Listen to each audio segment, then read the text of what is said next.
오늘은 RNN의 첫 번째 시간으로 RNN의 개념과 기본 구조 그리고 동작 원리를 알아보도록 하겠습니다. 먼저 일반 신경망과 오늘 학습할 RNN의 아키텍처를 비교해 보도록 하겠습니다. 다음 그림에서와 같이 일반 신경망은 입력층과 은닉층 그리고 출력층으로 구성되어 있으며 이러한 구조에서 트레이닝 데이터를 입력으로 주어 피드포워드를 수행하고 손실함수를 계산하여 이러한 손실함수가 최소가 될 때까지 옵티마이저를 이용하여 가중치 W와 바이어스 B를 업데이트하는 이러한 구조로 되어 있습니다. RNN 또한 내부적으로 일반 신경망과 동일하게 입력층과 은닉층 그리고 출력층으로 구성되어 있으며 이러한 구조에서 트레이닝 데이터를 입력으로 주어 피드포워드를 수행하고 손실함수가 최소가 될 때까지 가중치 W와 바이어스 B를 업데이트한다는 점에서는 일반 신경망과 동일하다는 것을 알 수 있습니다. 그런데 여기서 RNN의 은닉층을 보시면 일반 신경망의 은닉층과는 크게 두 부분이 다르다는 것을 알 수 있습니다. 먼저 첫 번째 차이점은 보시는 것처럼 일반 신경망에서의 은닉층의 출력값은 렐루 함수를 이용하여 계산하고 바로 출력층으로 내보내는 반면에 RNN의 은닉층에서는 렐루 함수를 사용하지 않고 보시는 것처럼 tan-h, 즉 하이퍼볼릭 탄젠트 함수를 이용하여 은닉층의 출력값을 계산하고 출력층으로 내보내주는 것을 알 수 있습니다. 그리고 두 번째 차이점은 RNN의 가장 중요한 특징이라고 할 수 있는 순환 구조가 은닉층에 있다는 것입니다. 즉 일반 신경망에서는 은닉층의 렐루 계산값이 계산되어 바로 출력층으로 전달된다는 것을 알 수 있습니다. 그런데 RNN의 은닉층을 보시면 은닉층 tan-h의 계산값이 출력층으로 전달되는 것과 동시에 tan-h의 계산값이 순환되어서 다시 입력층으로 들어간다는 것을 알 수 있습니다.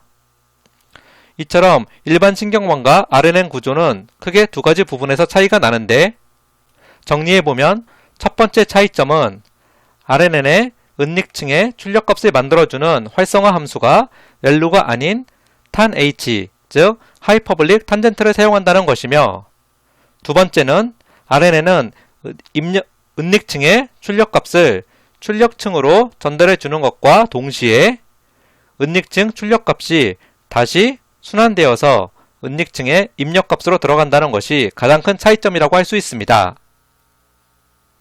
이처럼 RNN은 은닉층 내부에 순환되는 구조를 가지고 있어서 순환신경망이라고 불리며 이러한 순환 구조를 이용하여 순서가 있는 데이터를 처리하는 데 강점을 가진 신경망으로 알려져 있습니다. 그런데 여기서 순서가 있다는 것은 어떤 의미이며 RNN에서 이러한 데이터가 어떻게 인식되고 처리되는지 아직은 명확하지 않습니다. 그래서 다음 장에서는 순서가 있는 데이터가 무엇을 의미하고 어떤 특징이 있는지 그리고 RNN은 이런 데이터를 어떻게 인식하고 처리하는지 예제를 통해서 알아보도록 하겠습니다. 먼저 다음과 같은 두 개의 문장을 보도록 하겠습니다. 첫 번째 문장 I work at Google. 나는 구글에 근무하고 있어. 여기서 work는 동사이고 구글은 명사라는 것을 알 수 있습니다. 비슷한 문장으로 I Google at work. 나는 회사에서 구글링, 즉 구글을 이용해서 정보를 검색하고 있어. 이러한 뜻입니다. 여기서 앞 문장과는 다르게 이제 구글은 동사이고 work는 명사라는 것을 알 수 있습니다. 그런데 우리는 어떻게 여기서 구글이 동사이고 work가 명사라는 것을 알 수 있었을까요? 아마도 구글은 대명사 I 다음에 나왔으니까 동사이고 work는 전치사 at 다음에 나왔으니까 명사라고 추측했을 것입니다. 이처럼 문장 내에서 단어의 뜻과 의미는 그 단어가 문장의 어디에 위치하고 있는지, 즉 순서가 어디인지에 따라서 의미가 달라진다는 것을 알 수 있습니다. 그래서 우리가 명확하게 정의하고자 하는 순서가 있는 데이터라는 것은 문장이나 음성 같은 이러한 연속적인 데이터를 말하는데, 이런 데이터는 문장에서 놓여진 위치, 즉 순서에 따라서 의미가 달라진다는 것을 알 수 있습니다. 즉 현재 데이터의 의미를 알기 위해서는 이전에 놓여있는 과거 데이터가 무엇인지 알고 있어야 한다는 의미입니다. 위 예시에서 보시는 것처럼 work와 구글이 동사라는 것을 알기 위해서는 이전에 온 단어가 I, 즉 대명사라는 것을 알고 있어야 work와 구글이 동사라는 것을 알 수 있고, 마찬가지로 구글과 work가 이번에는 명사라는 것을 알기 위해서는 이전에 온 단어가 at이라는 전치사라는 것을 통해서 구글과 work가 명사라는 것을 알 수 있습니다. 그래서 우리가 오늘 학습할 RNN은 이런 과거의 데이터를 알기 위해서 은닉층 내에 순환되는 구조를 이용해서 이전에 온 과거의 데이터를 기억해 두고 있다가 새롭게 입력으로 주어지는 새로운 데이터와 이전에 은닉층에서 기억하고 있는 과거의 데이터를 연결시켜서 그 의미를 알아내는 기능을 가지고 있습니다. 그럼 다음 장에서는 방금 우리가 예제를 본 I work at Google 문장을 통해서 RNN이 어떻게 동작하는지, 그리고 그 의미를 어떻게 파악하는지 정성적으로 알아보도록 하겠습니다. 먼저 보시는 것처럼 RNN은 은닉층 내에 순환되는 구조를 가지고 있으며, 여기 구름 모양으로 표시한 부분에 은닉층의 출력값이 순환되어서 기억된다고 가정해 보겠습니다. 그럼 첫 번째 데이터 i부터 시작해 보면 i는 은닉층으로 들어오는데, 현재는 과거의 데이터가 없기 때문에 입력 데이터 i에 대한 탄 h 계산값만이 계산되어 출력층으로 전달되고, 동시에 순환 구조를 통해서 i 데이터가 기억된다는 것을 알 수 있습니다. 그리고 일반적인 신경망처럼 RNN의 출력층에서는 최종 출력으로 소프트맥스를 이용하기 때문에 출력값은 보시는 것처럼 확률로서 나타난다는 것을 알 수 있습니다. 우리 예에서는 총 4가지의 경우, 즉 대명사, 명사, 동사, 전치사에 대한 4가지 경우로 출력을 분류하고 있으며, 현재 첫 번째 입력 데이터 i에 대한 출력값은 대명사가 0.97, 명사, 동사, 전치사는 0.01이 나온다는 것을 알 수 있습니다.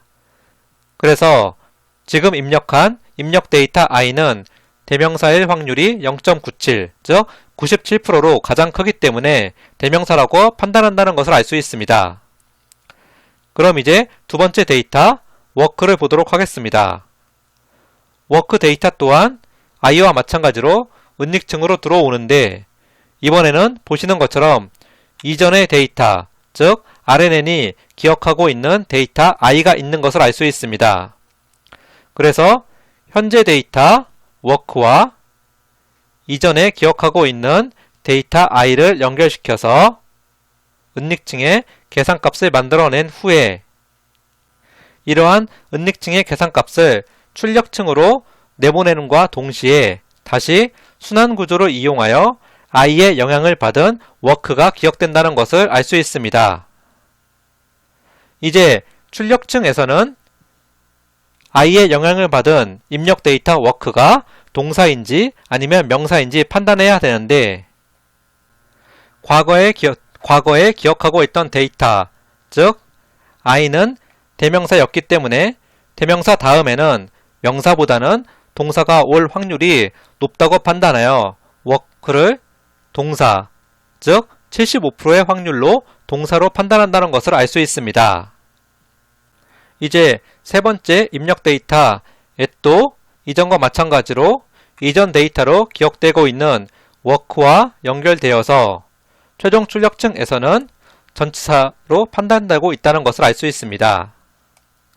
여기서 at이 입력으로 들어올 때 기억되고 있는 과거의 데이터는 이전에 입력으로 들어온 순수한 데이터, 즉 work가 아닌 그 이전에 기억되고 있던 대명사 I의 영향을 받은 work가 기억되고 있다는 것을 반드시 기억해 주시기 바랍니다. 그럼 이제 마지막 데이터인 구글이 은닉층으로 들어오면 이전에 기억되어 있는 iWork의 영향을 받은 s로 인해서 출력층의 softmax를 통해서 최종 출력값은 이번에 구글이 명사라는 것을 판단하고 있습니다. 왜냐하면 이번에 입력된 데이터, 즉 구글이라는 데이터는 문장의 끝 단어이고 또한 이전에 기억된 데이터가 대명사, 동사, 전치사였기 때문에 전치사 다음에 오는 것은 일반적으로 동사보다는 명사일 확률이 높다고 판단하여 최종 출력층에서는 동사보다는 명사라고 구글을 판단한다는 것을 알 수 있습니다. 이처럼 RNN에서는 순환구조를 이용해서 기억해 두었던 과거의 데이터와 현재 새롭게 입력되는 데이터를 연결시킴으로써 순서가 있는 데이터를 해석한다는 것을 알 수 있습니다. 네, 그럼 RNN의 정성적 동작 원리는 여기서 마치고 다음 장에서는 RNN 구조에서 은닉층 순환 구조를 시간 개념을 포함한 구조로 어떻게 표현할 수 있는지 알아보도록 하겠습니다. RNN은 은닉층 내에 순환 구조를 가지고 있다고 했는데 다음의 그림처럼 이러한 순환 구조를 시간 개념을 포함한 구조로도 바꾸어 나타낼 수 있습니다. 즉, 우리가 이전까지 알아본 이러한 순환 구조를 은닉층에서 기억하고 있는 과거의 데이터, 즉 위의 그림에서 보면 붉은색 화살표로 표시되어 있는 1로 표시한 부분이 순환 구조를 이용해서 기억하고 있는 과거의 데이터입니다. 이러한 은닉층이 기억하는 과거의 데이터와 일정 시간이 지난 후에 입력되는 새로운 데이터와 연결시켜주는 구조로 바꾸어서 우리는 RNN 구조를 생각해 볼 수도 있습니다. 즉, 위의 그림을 보시면 과거의 데이터를 기억하는 부분을 1로 표시하였고 일정한 시간이 지난 후에 입력되는, 즉 work와 at, 구글 등과 같이 일정 시간이 지난 후에 입력되는 이러한 새로운 데이터를 이 부분으로 표시하였습니다. 그래서 우리 예제를 보면 I work at 구글이 입력된다고 하면 가장 먼저 i가 입력되고 일정한 시간이 지난 후에 work, at, 그리고 마지막에는 구글이 입력된다고 볼 수 있는데 이러한 데이터가 입력되는 데는 시간의 차이가 있다는 것을 알 수 있습니다. 즉, 문장이나 음성과 같은 이러한 순서가 있는 데이터라는 것은 시간 경과에 따라서 데이터가 순차적으로 들어온다는 것과 같은 의미라는 것을 알 수 있습니다. 네, 그럼 지금까지 RNN의 기본 개념과 구조, 그리고 동작 원리 등을 알아보았고 다음 시간에는 RNN의 동작 원리를 정량적으로 분석해보고 텐서플로우에서 제공해주는 RNN API가 어떤 것이 있는지 알아보도록 하겠습니다. 네, 그럼 모두 수고하셨습니다.